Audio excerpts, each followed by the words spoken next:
Assalamualaikum teman-teman kecil. Pernahkah kamu merasa tidak cukup keren atau membandingkan dirimu dengan orang lain yang tampak lebih cantik, lebih ganteng, lebih berwarna atau lebih bersinar dari dirimu? Kadang kita lupa bahwa setiap ciptaan Allah punya keindahannya sendiri. Hari ini ibu ingin mengajakmu mendengarkan kisah dari alam tentang sebuah pohon cemara kecil yang dulu merasa minder dan tak percaya diri, tapi akhirnya menemukan makna keindahan sejati. Di tepi hutan yang hijau, hiduplah sebuah pohon cemara kecil.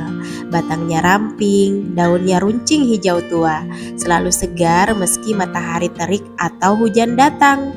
Suatu pagi, angin bertiup membawa aroma harum dari taman di dekat hutan.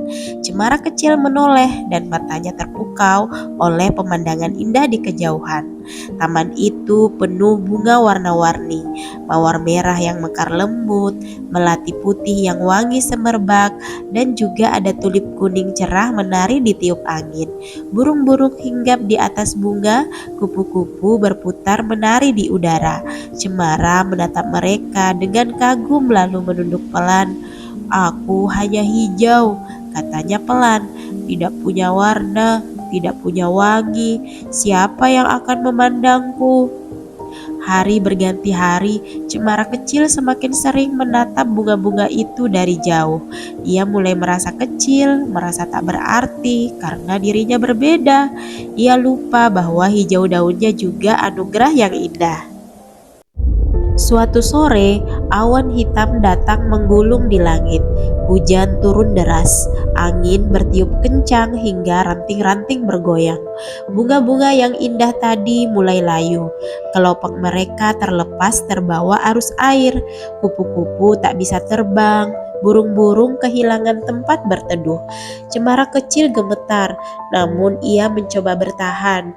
Ia menunduk sedikit menahan air hujan di daunnya yang runcing. Tetes demi tetes jatuh dengan cepat ke tanah tanpa merusak tubuhnya. Akarnya yang kuat menahan dirinya agar tidak tumbang. Tiba-tiba terdengar suara lemah dari udara. Seekor burung kecil berkata, "Cemara, bolehkah kami berteduh di bawahmu?" "Tentu saja," jawab Cemara. "Naiklah, aku akan melindungimu." Burung-burung itu berlindung di antara ranting cemara. Meski angin kencang menerpa, Cemara tetap berdiri tegak, menjaga mereka sampai hujan reda. Saat matahari muncul kembali, taman bunga tampak rusak, tapi Cemara masih kokoh berdiri. Ia menatap burung-burung kecil di dahannya dan tersenyum pelan. "Mungkin aku tidak seindah bunga," katanya, "tapi aku kuat dan aku bisa melindungi yang lain." Tahukah kamu teman kecil, pohon cemara termasuk jenis evergreen, artinya ia tetap hijau sepanjang tahun, bahkan ketika musim hujan, panas atau dingin. Daunnya berbentuk runcing seperti jarum supaya air hujan mudah mengalir turun dan tidak merusak daunnya. Akar pohon cemara juga menancap sangat dalam ke tanah, membantunya kuat berdiri meski angin kencang datang. Itulah mengapa pohon cemara bisa tumbuh di pegunungan yang dingin, di tepi laut yang berangin, bahkan di tempat-tempat yang sulit bagi tanaman lainnya. Setiap bentuk tubuhnya, dari daun, akar hingga batang, Allah ciptakan dengan tujuan yang sempurna. Allah Subhanahu wa Ta'ala berfirman dalam surah Al-Mulk ayat 3, "Yang telah menciptakan 7 langit berlapis-lapis, tidaklah kamu lihat pada ciptaan Tuhan yang Maha Pengasih sesuatu yang tidak seimbang?" Surah Al-Mulk ayat 3.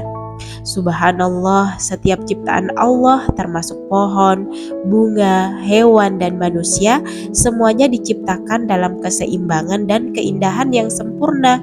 Tak ada yang kurang, tak ada yang sia-sia, semua punya peran dan waktu untuk tumbuh. Teman-teman kecil, kadang kita ingin menjadi seperti orang lain. Kita lupa bahwa Allah sudah menjadikan kita unik dan istimewa. Kalau kamu tidak seindah bunga, mungkin kamu seperti cemara, kuat di tengah badai. Kalau kamu tidak bersuara lantang, mungkin Allah menjadikanmu penenang bagi orang di sekitarmu. Percaya dirilah, bukan karena kita sempurna, tapi karena Allah menciptakan kita dengan cinta dan hikmah. Jangan bandingkan dirimu dengan orang lain, karena setiap orang punya musim dan tugasnya masing-masing. Seperti cemara di tepi hutan, ia tak perlu berubah menjadi bunga, karena dengan menjadi dirinya sendiri, ia sudah membuat dunia ini lebih indah. Kalau kamu suka cerita ini, jangan lupa ya, like, komen, dan subscribe channel Hawa Natural agar kamu gak ketinggalan cerita alam dan kebaikan berikutnya. Sampai jumpa teman kecil. Wassalamualaikum warahmatullahi wabarakatuh.